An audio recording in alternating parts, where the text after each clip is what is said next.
one standing in my own way, and subconsciously self-sabotaging. I've been living my whole life without any drive to study harder, work smarter, or be the wonderful, loving boyfriend that Amy needed me to be. I needed to change, but I had no idea where to start. A little later, as I sat on the edge of my bed, eating $1 ramen noodles that I'd bought from the gas station downstairs, I watched as a cockroach crawled out of the sink, along the counter, and then disappeared through a crack in the wall. And in that moment, I felt an otherworldly sensation wash over me. An electricity charged through my entire body, to my very fingertips, and I saw the flash of divine light.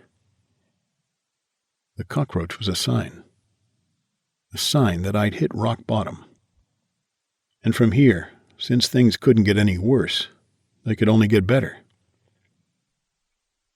Seconds later, my phone rang. It was my sister Jenny. She'd just heard from our parents what a rough time I was going through, and invited me over for dinner. Later that evening, after a sumptuous home-cooked meal, the best thing I'd eaten in weeks, after the kids had gone to bed, I sat with my sister and her husband George, and I explained, in agonizing detail, everything that had been going on. We talked for hours and finished 3 bottles of wine. Then Jenny offered a bizarre suggestion. She expressed that George had been training in hypnosis, and that after passing a couple of courses, he'd gotten pretty good. She described how he'd helped a couple of neighbors and colleagues, each of whom felt notably better after their sessions. And she suggested that I give it a try. George stressed that he was no professional, that he was still training, and not to expect any miracles, but that he'd be more than happy to give it a go. And after a moment of consideration, I figured, what have I got to lose? And so Jenny exited the sitting room, leaving me in George's supposedly capable hands.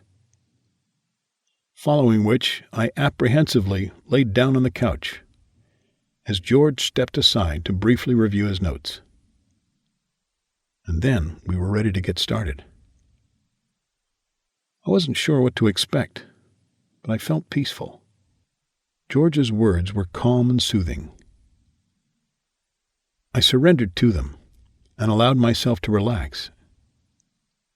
As he spoke, I wasn't dreaming, nor was I entirely awake, but I remained very much conscious.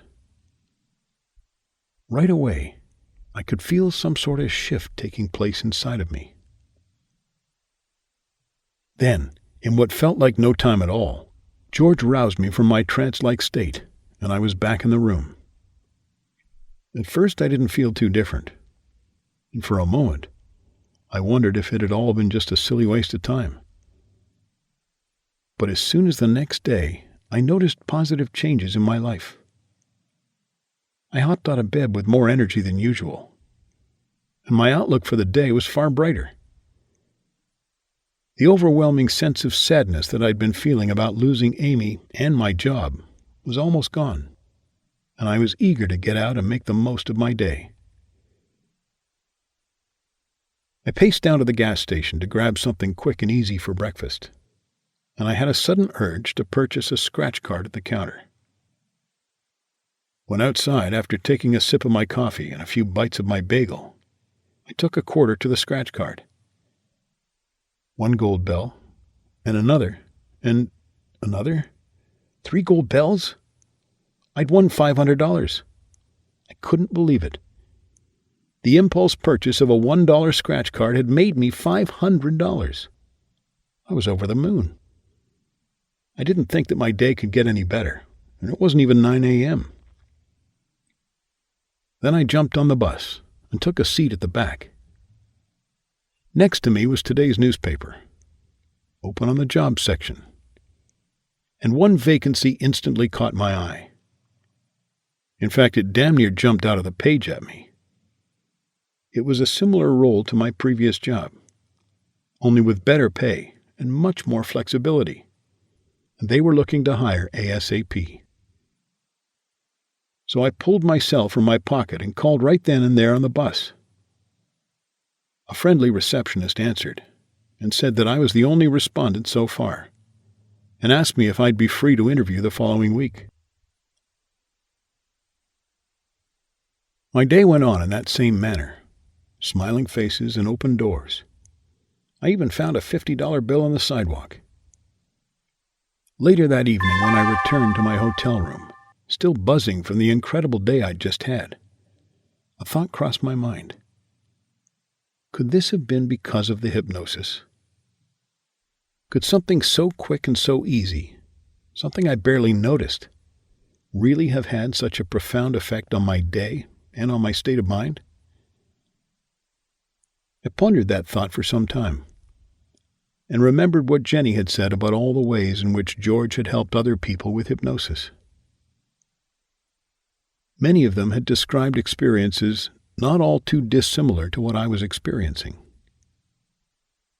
Could it really be the hypnosis?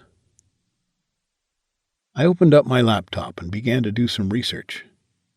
And far from what I was expecting, I saw page after page of scientific studies detailing the benefits and powerful results of hypnosis.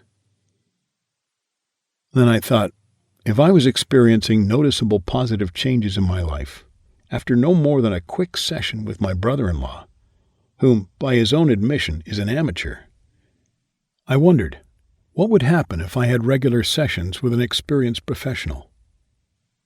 And so I sought out to find the very best hypnotist there was.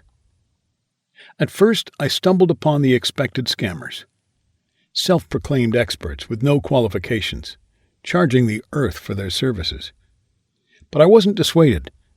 I continued to search for hours. And then when I was close to giving up, I discovered Aaron Surtees. Aaron is a world-renowned hypnotist with more than 15 years of professional experience and a whole host of television, newspaper, and magazine appearances. And the crazy thing was that right at that moment, he was in my town, on secondment. With his flawless credentials and no end of satisfied clients singing his praises, I knew he was the one. After a friendly email exchange, I had an appointment to meet Aaron just a few days later. When the day finally arrived and I was making my way to his building, I was once again overcome with a feeling that meaningful change was about to occur. A burst of energy fizzed through every atom in my body, and then I had arrived. Aaron greeted me warmly, and after a customary exchange of pleasantries, I was on his couch and we were ready to begin. Aaron's words came softly, as though from an enlightened being. And although I'd been hypnotized once before, something felt different this time. Serenity washed over me as I sank deeper into Aaron's words. I felt wonderfully calm but awake. Moments later, as I arose from my daze, I felt lighter and brighter than I had done before, though still very much myself. And when I left Aaron's office, I really wasn't sure what to expect. But it wasn't long before I began noticing the profound effects of the hypnosis. In the days and weeks and months that followed, my life was entirely transformed. And with each session we had together, the positive effects seemed to increase exponentially. I felt as though I had an energy field around me, or some kind of a magnetic aura that was drawing wealth inward. And with every decision I made, things seemed to fall perfectly into place. Luck was continually on my side. I was hired on the spot at the first interview I attended, and I thrived in that role, making good money, and I was promoted at an unprecedented pace to a managerial position. But outside of work, I was able to manifest money in no end of unexpected ways. I had access to a seemingly limitless supply of wealth that I could spend on whatever I wanted.